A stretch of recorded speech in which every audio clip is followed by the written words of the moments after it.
When they took C, I thought she could be dead. Like I knew that she could be dead. That was the heartbreaking reality an Urbana family faced last month. They were one of 4 cars involved in a deadly crash. Now they're speaking out. It happened on Philo Road and Colorado Avenue. Police say a 40-year-old woman ran a stop sign while under the influence of marijuana. WCIA 3's Gabriela Mirando has more from the parents of the victim.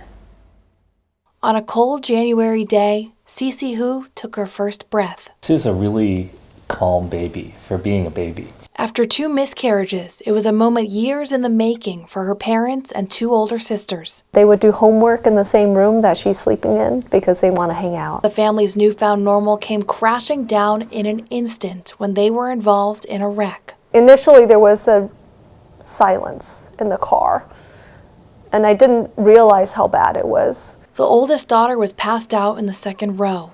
The middle daughter whimpered in the 3rd. The car seat was silent. I remember it was this very nice nurse who held C outside of the passenger window, and I asked her, please give me my baby. I just want to see my baby. Her dad drove to the crash and went with her to St. Louis, where Cece died. Her mom was released from the hospital too late to say goodbye. She was pale and cold, and I held her in my arms. I couldn't believe that 12 hours ago she was cooing and smiling at me, and now she died.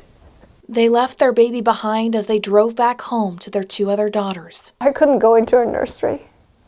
I could still pretend that she was just napping, but when I go in and she's not in that bassinet, I had to.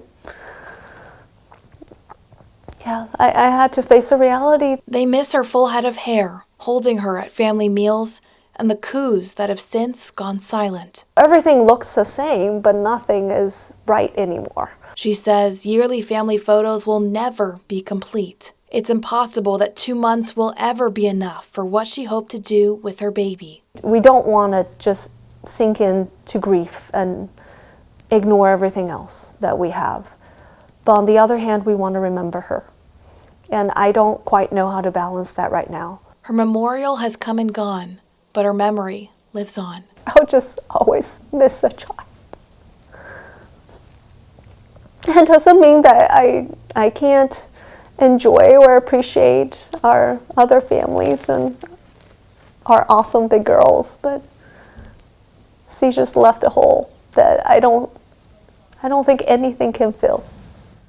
Gabriela Miranda reporting. Cartila Brooks was arrested Friday. Her blood test showed her THC levels were above the legal limit at the time of the crash. She's now charged with 4 felonies, all aggravated driving while under the influence of drugs, 1 for the death of Cece, and 3 more for her mom and 2 sisters. She faces up to 50 years in prison if convicted.